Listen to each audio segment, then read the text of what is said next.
वीरेश पांडे हमारे bureau chief इस वक्त हमारे साथ सीधा कनेक्ट है। वीरेश, बहुत रोचक, ये बहुत ही रोचक आपने दो बातें की दोनों ही उप मुख्यमंत्रियों से। एक कहते हैं कि 2022 के चुनाव की तैयारियों को लेकर बैठक हुई और जैसा कि वो कहते आए हैं वो 300 के पार चले जाएंगे। दूसरे कहते हैं कि कोरोना संक्रमण को लेकर बैठक हुई और ये हो नहीं सकता कि दोनों ही मुख्यमंत्रियों से अलग अलग विषयों पर बैठक हुई हो, ये तो संभव नहीं है। हुआ क्या है फिर असल में? देखिए दोनों उप मुख्यमंत्रियों का जो बयान है एक दूसरे को काट रहा है, ये विरोधाभास है।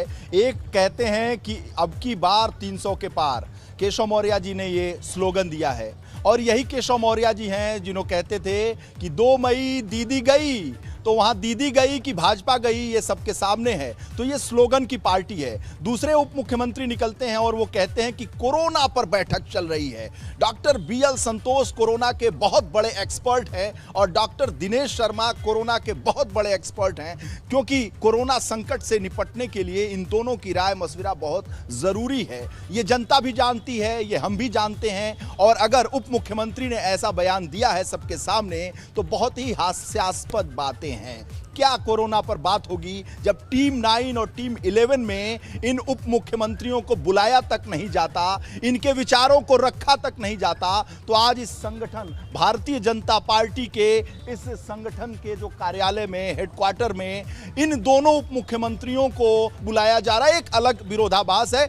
सच्चाई ये है कि सरकार और संगठन के बीच में समन्वय कैसे हो, 2022 का चुनाव कैसे पार पाया जाए। जो रिपोर्ट्स आई है कोरोना के काल में वो भारतीय जनता पार्टी के लिए ठीक नहीं है। और एक शब्द में अगर मैं आपको बताऊं, हमारे साथ अनुभव शुक्ला भी हैं, लगातार सवेरे से जुड़े हुए हैं। अनुभव, अगर हम बीएल संतोष की बात करें तो वो एक किसी को जब बुखार होता है तो एक थर्मामीटर होता है, तो थर्मामीटर के तौर पर बीएल संतोष को लखनऊ भेजा गया है। जो टेम्परेचर, जो तापमान यहां से वो इकट्ठा करेंगे वो डॉक्टर नरेंद्र मोदी, डॉक्टर अमित शाह और डॉक्टर जेपी नड्डा के सामने वो टेम्परेचर बताया जाएगा। यही होगा, ये टेम्परेचर नाप रहे हैं एक एक मंत्रियों से मिलकर। देखिए बिल्कुल, क्योंकि 4.5 साल के इस कार्यकाल में ऐसा तो कभी नहीं हुआ कि मिनिस्टर्स को अलग से बुलाएं। और आज की बैठक में आप देखिए संगठन की बैठक है, बीएल संतोष जनरल सेक्रेटरी हैं ऑर्गेनाइजेशन के, लेकिन स्वतंत्र देव सिंह प्रदेश अध्यक्ष है ही नहीं इस बैठक में। देखिए बहुत बड़ी बात अनुभव शुक्ला ने कहा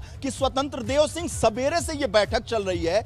पार्टी के प्रदेश अध्यक्ष हैं, यहाँ के वो मुखिया हैं, उनका मुख्यालय है, वो नहीं है। सुनील बंसल संगठन महामंत्री हैं, वो हैं, लेकिन स्वतंत्र देव सिंह नहीं है। क्या आपको देखिए ये जो वातावरण है इसमें एक विचार लगातार तैर रहा है कि संगठन सरकार में शरणागत हो गया है। क्या ये उसी का प्रतीक है क्या? देखिए बिल्कुल, क्योंकि जिस तरीके से बीएल संतोष हर मिनिस्टर से मिल रहे हैं, सबसे वो 5-6 चीजें जरूर पूछ रहे हैं।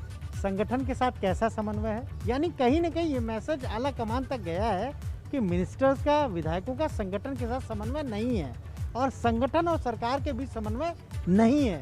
ये वो हर मंत्री से पूछ रहे हैं। ये भी पूछ रहे हैं कि आपके विभाग में क्या दिक्कत आती है, काम करने में कोई कठिनाई तो नहीं होती। यानी ब्यूरोक्रेसी पे सवाल है। ये जो ब्यूरोक्रेट्स को लेकर मंत्रियों में नाराजगी है, विधायकों में नाराजगी है, सांसदों में नाराजगी है, क्योंकि 2022 का चुनाव इन अधिकारियों को नहीं लड़ना है, डीएम को नहीं लड़ना है, एसपी को नहीं लड़ना है, एसीएस को नहीं लड़ना है, प्रमुख सचिव को नहीं लड़ना है।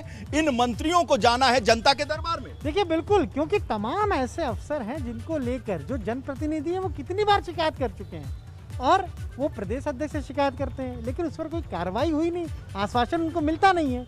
अब ऐसे वक्त में जब ये सारी चीज़ें आला कमान तक पहुंची, दिल्ली तक पहुंची, तभी तो आनंद फानंद में सबको बुलाएगा। वरना आप ये बताइए, इस कोरोना काल में जब आदमी ट्रैवल करने से बच रहा है, इतने उम्र के लोग जिनको विशेष तौर से भेजा जा रहा है, राधा मोहन सिंह उन्होंने कहा, मैंने आपसे कहा कि ये टेम्परेचर है, टेम्परेचर नापने वाला थर्मामीटर है। बीएल संतोष जो उत्तर प्रदेश की सियासत में टेम्परेचर बढ़ गया है, सियासत का टेम्परेचर बढ़ा हुआ है, वो लगा रहे हैं एक एक मंत्रियों के अंदर। और वो टेम्परेचर जो मापदंड एक एक टेम्परेचर अचानक नहीं बढ़ा है वीरेश। जो सोर्सेज से खबर है राजेंद्र, मैं आपको बताऊं कि एक एक चीज नोट किया जा रहा है और वो नोट करके जेपी नड्डा, नरेंद्र मोदी और अमित शाह तक पहुंचाया जाएगा। यही टेम्परेचर। बिल्कुल बिल्कुल बिल्कुल। और उनका जो सहायक आया है वो भी साथ में रहता है, उसके बाद अपना लैपटॉप है, वो हर चीज पे फीड कर रहा है। जो उनको महत्वपूर्ण चीज लग रही है वो कह रहा है कि इसको फीड करो, वो उसको फीड कर रहा है। और यहाँ हमारे जो सोर्सेज, उनका कहना है कि जब BL संतोष दिल्ली जाएंगे, वो इन सारी चीज़ों का रिपोर्ट देंगे।